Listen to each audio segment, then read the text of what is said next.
I didn't raise my voice when the HOA president told the officer my wife was trespassing and illegally residing on association property. I didn't even look at Karen. I just slid the manila folder across the scratched conference table and let it open on its own.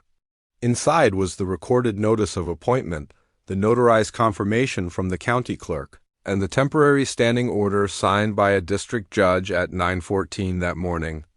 My wife's name sat there, clean and official, printed above the words, Presiding Hearing Officer, Municipal Compliance Review. The officer leaned back, scanning it twice. The OA attorney froze halfway through a sip of coffee. Karen's face drained to the same gray-blue as the walls she'd chosen for the clubhouse. In the sudden, heavy silence, I could hear the clock over the door ticking, every second loud and exact. "Well," the officer finally said, "this changes the situation." I folded my hands on the table, calm, surgical, exactly how I'd planned it. A few months earlier, life had been gentle in a way you don't appreciate until it's gone. I had moved into the neighborhood because it bordered a protected greenbelt, a narrow stretch of creek, trees, and birdsong tucked behind rows of identical suburban houses.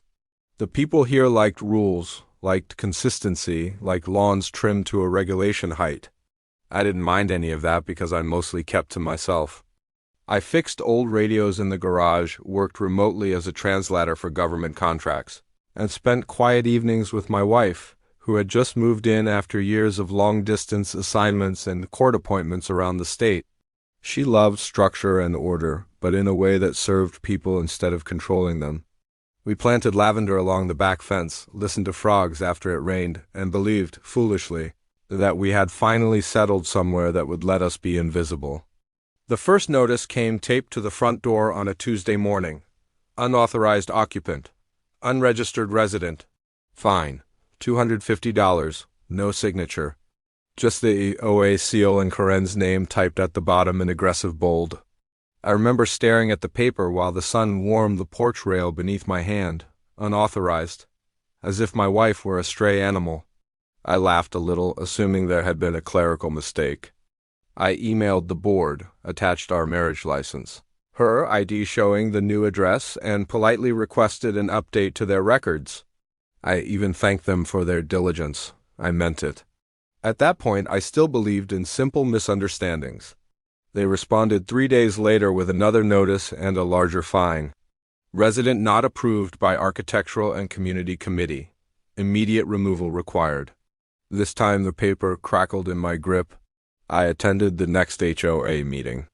Karen looked at me over her reading glasses and said, in front of a room of silent neighbors, that transient residents were a security threat and that they had concerns about my household. I asked what concerns. She smiled thinly and said, "We don't owe you specifics." That was the first moment I felt the shift, not anger exactly. Just the faint chill of realizing someone had decided to make me a project. I tried diplomacy. I sent further emails, cited the bylaws stating no board approval was required for a legal spouse, and offered to provide background checks or references if necessary. I wrote calmly, methodically. They stopped replying. Instead, fines appeared in our online portal. $500, $750. Warnings about suspension of privileges and possible legal action. Someone reported us for using excessive water, even though we hadn't touched the sprinkler system in weeks. That was the moment I stopped arguing and started reading. I downloaded every document available on the HOAS website. I pulled the original plats from the county records office, hands smelling faintly of dust and old paper. I compared our survey to the one filed by the developer. A discrepancy leapt out like a pulse under skin. The HOA had been enforcing occupancy restrictions that contradicted municipal code, a code that had been amended quietly 2 years earlier after a discrimination lawsuit in another county. While the neighborhood slept, I sat at the dining table with zoning ordinances open in one window and the association bylaws in another, the soft hum of the refrigerator the only sound in the dark house. My wife watched me, her expression unreadable. She never told me what she was thinking. She just reached across the table once and squeezed my wrist, a silent signal to keep going. I requested records of prior enforcement actions, documented patterns, photographed the notices, and recorded the board meeting where Karen openly mocked a renter with an accent. The pieces lined up into something unmistakable, something illegal. Quietly, I shared what I'd found with my wife. She nodded once and said, "Let me make a call." She didn't tell me who she called. She just became sharper, more focused, like someone stepping back into an old, familiar role. Within 2 weeks, a compliance review was officially scheduled regarding the HOA's authority and its pattern of discriminatory enforcement.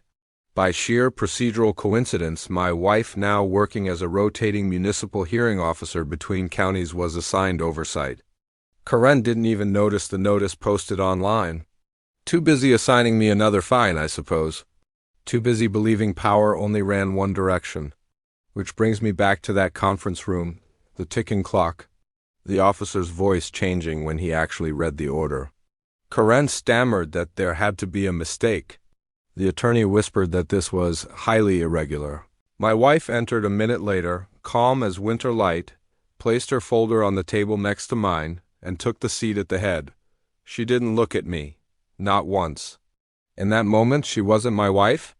She was the law the HOA had spent years pretending didn't apply to them.